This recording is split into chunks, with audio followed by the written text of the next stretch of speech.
नमस्कार, Ashwini Rana, founder voice of banking. आज शनिवार है और बैंकिंग की बात मेरे साथ का ये 37वां एपिसोड है। रात के 8 बज चुके हैं और शुरू करते हैं आज का ये बैंकिंग की बात मेरे साथ का एपिसोड। हम बात करेंगे नए जो इंश्योरेंस प्रीमियम डिपॉजिट के ऊपर, उसकी रिवाइज्ड जो है वो रेट तय हुए हैं।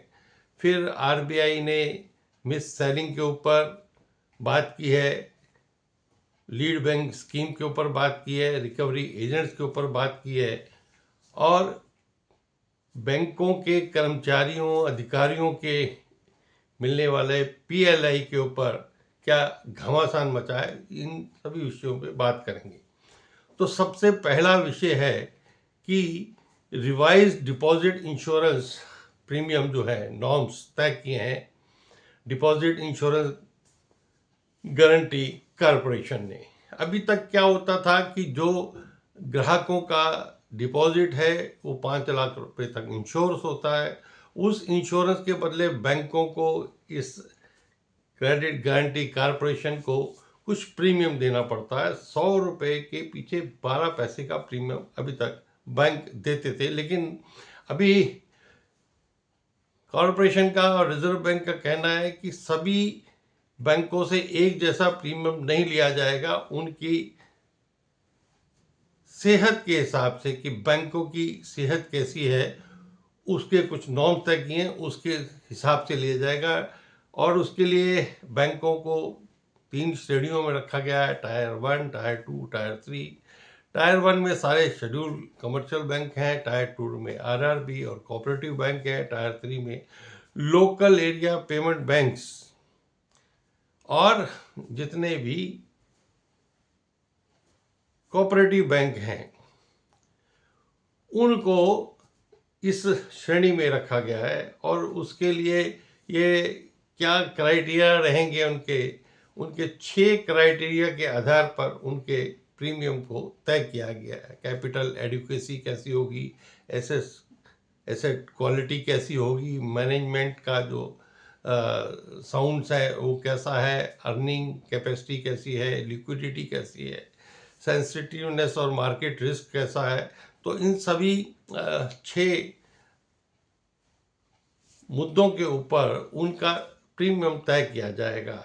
और अगर सब ये क्वालिटी उनकी अच्छी है तो 8 पैसे उनको 100 रुपए के ऊपर देने पड़ेंगे। और दूसरी कैटेगरी है 10 पैसे 100 रुपये पर, तीसरी कैटेगरी है 11 पैसे और चौथी कैटेगरी है 12 पैसे 100 रुपये पर। लेकिन ये जो शेड्यूल और आरआरबी के लिए ये चारों में से उनकी सेहत के हिसाब से तय होगा। लेकिन जो लोकल एरिया बैंक्स हैं, पेमेंट बैंक्स हैं और जो अर्बन कोऑपरेटिव बैंक हैं उनके लिए 12 पैसे पर 100 ही रखा गया है। तो ये बैंक जिनकी सेहत अच्छी है, यानी जो अच्छे रिजल्ट्स हैं, उनके लिए एक बहुत बड़ी राहत है। उनको 4 पैसे प्रति 100 रुपये जो है बचत होगी, तो उनका जो कॉस्ट ऑफ डिपॉजिट इंश्योरेंस है वो कम होगा, जिसका अल्टीमेटली बैंकों को लाभ होगा।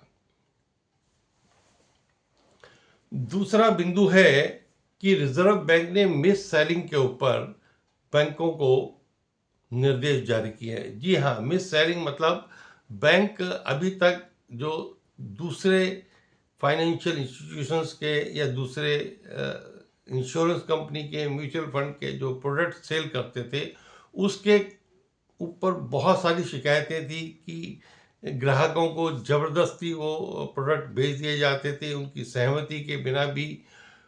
तो ग्राहक उससे काफ़ी नाराज थे। तो उसके ऊपर रिजर्व बैंक ने जो है वो गाइडलाइंस दी हैं कि जो भी कोई प्रोडक्ट ऐसा किसी ग्राहक को दिया जाएगा उसकी बिना सहमति के आप उसको ज़बरदस्ती वो नहीं दे सकते। दूसरा, अभी तक जो इंसेंटिव मिलता था स्टाफ को वो इंसेंटिव भी नहीं मिलेगा स्टाफ को, और जो ये थर्ड पार्टी प्रोडक्ट्स बेचे जाएंगे।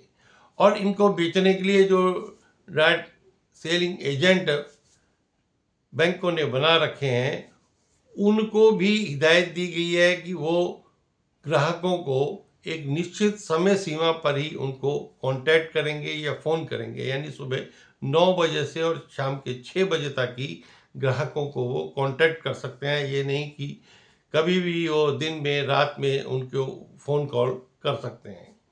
तो और अगर ये कोई भी कंप्लेंट ग्राहक की पाई जाती है कि उसके साथ इस प्रकार का व्यवहार हो रहा है, उसको ज़बरदस्ती ये कहा जा रहा है कि आपको लॉकर लेना है तो आपको इंश्योरेंस लेनी है, आपको लोन लेना है तो आपको ये म्यूचुअल फंड लेना है, तो इस प्रकार के जो ज़बरदस्ती वाले जो इस प्रोडक्ट ग्राहकों को दिए जाते थे, ग्राहकों को अगर दिक्कत है तो उसकी ग्राहक जो है रिजर्व बैंक को कंप्लेंट कर सकते हैं। अब ये कितना सार्थक होगा, कितना बैंक इसको मानेंगे और कितना ग्राहकों के साथ जोर जबरदस्ती नहीं होगी, ये जो है एक कुछ समय के बाद ही पता लगेगा कि वाकई रिजर्व बैंक की सख्ती का कुछ असर हुआ है या नहीं हुआ है। अगली बात है, रिजर्व बैंक ने एक और गाइडलाइंस जारी की है रिकवरी एजेंट्स के लिए। बहुत बार देखा जाता है कि जो लोन लेने के बाद ग्राहक को रिकवरी एजेंट परेशान करते हैं। यानी क्या होता है कि बैंकों ने अपने यहाँ पर रिकवरी के लिए एक आउटसोर्स एजेंसी को जो है अपॉइंट कर रखा होता है, या कई बार उनके अपना भी जो स्टाफ है वो कस्टमर के साथ बदतमीजी करता है, हरास करता है। तो रिजर्व बैंक का कहना है कि ऐसी हरासमेंट जो है वो बर्दाश्त नहीं होगी और जो रिकवरी एजेंट हैं उसकी सूची जो है बैंकों को जारी करनी चाहिए। फिर वो किस समय ग्राहक से बात करेंगे उसका भी समय तय किया गया है कि सुबह 8 बजे से 7 के बाद रात को 7 बजे तक वो ग्राहक से बात कर सकते हैं। ग्राहक से कहाँ मिलना होगा ये उसकी सहमति के आधार पर ही तय होगा। यानी ग्राहकों की सुविधा के लिए, मतलब ये नहीं कि ग्राहक ने लोन ले लिया है और वो अगर नहीं दे पा रहा तो आप रिकवरी के लिए आप उसको प्रताड़ित करें, उसको हरास करें, उसको धमकाएं, तो अब ये नहीं चलेगा। रिजर्व बैंक के अनुसार तो ये नहीं चलेगा, लेकिन क्या एनबीएफसी या बाकी बैंक जो हैं इन गाइडलाइंस का अक्षरशः पालन करेंगे या नहीं करेंगे, ये भी समय पर ही पता लगेगा। लेकिन ग्राहकों के पास इसके लिए भी एक ऑप्शन है कि अगर इस प्रकार का उनके साथ व्यवहार होता है तो वो उसकी कंप्लेंट कर सकते हैं। अभी एक और स्कीम के ऊपर रिजर्व बैंक ने गाइडलाइन जारी की है, वो है लीड बैंक स्कीम। 1969 में इस लीड बैंक स्कीम का जो है शुभारंभ किया गया था। मकसद था कि लीड बैंक द्वारा जो ग्रामीण क्षेत्र हैं या दूर क्षेत्र हैं जहां बैंकिंग नहीं है, वहां पर लोगों को बैंकिंग सुविधा मिले, फाइनेंशियल इंक्लूजन हो, उनको लोन लेने में कुछ दिक्कत है तो उनको लोन दिया जा सके। यानी बैंकिंग को दूर दूर तक पहुंचाना, हर डिस्ट्रिक्ट में पहुंचाना, उस मकसद से ये शुरू किया गया था और समय समय पर इसका जो कार्य क्षेत्र है, इसकी वर्किंग है, उसको रिजर्व बैंक बदलता रहता है। अब भी उसने जो है इसके अंदर कुछ बदलाव किए हैं।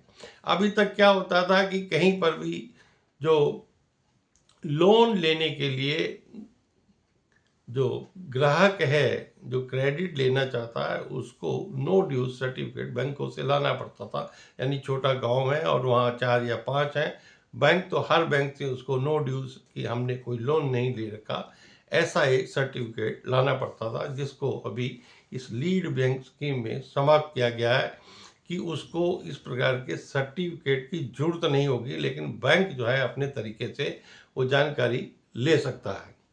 दूसरा, सीडी रेशो जो है वो बहुत कम हो रही है कई जगह पर कि डिपॉजिट तो है लेकिन क्रेडिट का वहाँ पर रिक्वायरमेंट नहीं है, ग्रोथ नहीं है, तो उसको भी कैसे बढ़ाया जा सकता है छोटे छोटे जगह के ऊपर, उसके लिए भी इस स्कीम के अंदर जो है उसको देखा जाएगा। और लीड बैंक जो ऑफिसर्स हैं वो उसको सर्वे करेंगे और देखेंगे कि कहाँ कैसे क्रेडिट का ग्रोथ जो है, क्रेडिट ग्रोथ को वो बढ़ाया जा सकता है।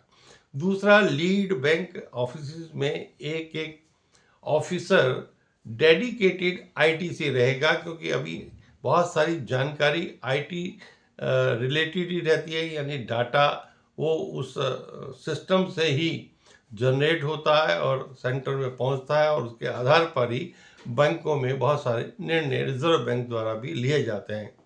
ऐसे ही जैसे ये लीड बैंक स्कीम है, ऐसे ही एसएलबीसी स्टेट लेवल की जो कमेटी है वो इसको सारी इसकी निगरानी करती है कि किस तरह से स्टेट के अंदर जो लीड बैंक है वो काम कर रहे हैं। तो उम्मीद है कि इस रिजर्व बैंक की नई गाइडलाइंस के बाद ग्रामीण क्षेत्र में और दूर दराज के ग्रामीण क्षेत्रों में ग्राहकों को क्रेडिट मिलने में आसानी होगी, और जो फाइनेंशियल इंक्लूजन की योजनाएं हैं वो भी वहाँ पर लोगों तक पहुँचाने के लिए लीड बैंक जो है अच्छी तरह से काम कर सकेंगे। अंत में एक जो मुद्दा है वो है PLI, परफॉर्मेंस लिंक इंसेंटिव। 2020 में बैंकों में 11वें समझौते के तहत ये शुरू किया गया था कि जो बैंक ज़्यादा अच्छी परफॉर्मेंस करते हैं उनकी परफॉर्मेंस के आधार पर, उनकी साइज के आधार पर कुछ इंसेंटिव सारे कर्मचारियों को दिया जाए अदर देन सैलरी। तो एक अच्छी स्कीम थी कि भाई बैंक अच्छा परफॉर्म करता है तो उसका जो प्रॉफिट है उसका कुछ भाग जो है लोगों को, उनके कर्मचारियों को, अधिकारियों को इंसेंटिव के रूप में दिया जाता था। लेकिन बाद में इसके अंदर हर साल जो है वो डिसाइड होता था। लेकिन पिछले साल DFS ने, डिपार्टमेंट ऑफ फाइनेंशियल सर्विसेज ने इसके अंदर बदलाव करके और ये कहा कि जो कर्मचारी और अधिकारी जो हैं स्केल 1, 2, 3, उन सबको 15 दिन का PL इनकैशमेंट इंसेंटिव जो है वो मिलेगा, यानी 15 दिन की उनको इंसेंटिव सैलरी के रूप में उनको दिया जाएगा। लेकिन जो स्केल 4 और उससे ऊपर के सभी उच्च अधिकारी हैं उनको उनके काम के आधार के ऊपर 360 दिन तक का इंसेंटिव दिया जाता है सकता है। तो इससे ट्रेड यूनियन जो है वो खफा थे, बार बार आंदोलन कर रहे थे, पिछले साल भी हड़ताल की थी और वो कंसिलेशन में मुद्दा भी था। और यूनियंस का कहना है कि भाई जब ग्रोथ में सभी लोगों का कंट्रीब्यूशन बराबर रहता है तो इस प्रकार से आप डिवाइड नहीं कर सकते कि कर्मचारी और अधिकारियों को कुछ और दिया जाएगा और उच्च अधिकारियों को कुछ और दिया जाएगा। लेकिन इसी बीच DFS ने एक गाइडलाइन जारी करके कहा है कि मार्च पहले सभी बैंक जो है इस PLI को जो है वो कर्मचारियों के खाते में क्रेडिट कर दें। तो इससे एक बार फिर जो टेंशन है और जो दबाव है वो कर्मचारियों के संगठनों में बढ़ गया है। उन्होंने उसके लिए आंदोलन की धमकी भी दी है। अभी देखना होगा कि इस जो प्रेशर है या जो आंदोलन है वो कहाँ तक जाता है और वास्तव में कितना PLI कर्मचारी अधिकारी को मिलता है। क्या सभी कर्मचारी अधिकारियों और उच्च अधिकारियों को बराबर मिलता है या वो जो बांटने की सोच है वो सफल होती है। तो आज की इस एपिसोड में यही तक। मिलेंगे अगले शनिवार बैंकिंग की बात मेरे साथ के एपिसोड में। तब तक नमस्कार। वीडियो अच्छी लगी हो तो कृपया लाइक करें, शेयर करें और चैनल को भी सब्सक्राइब करें। धन्यवाद।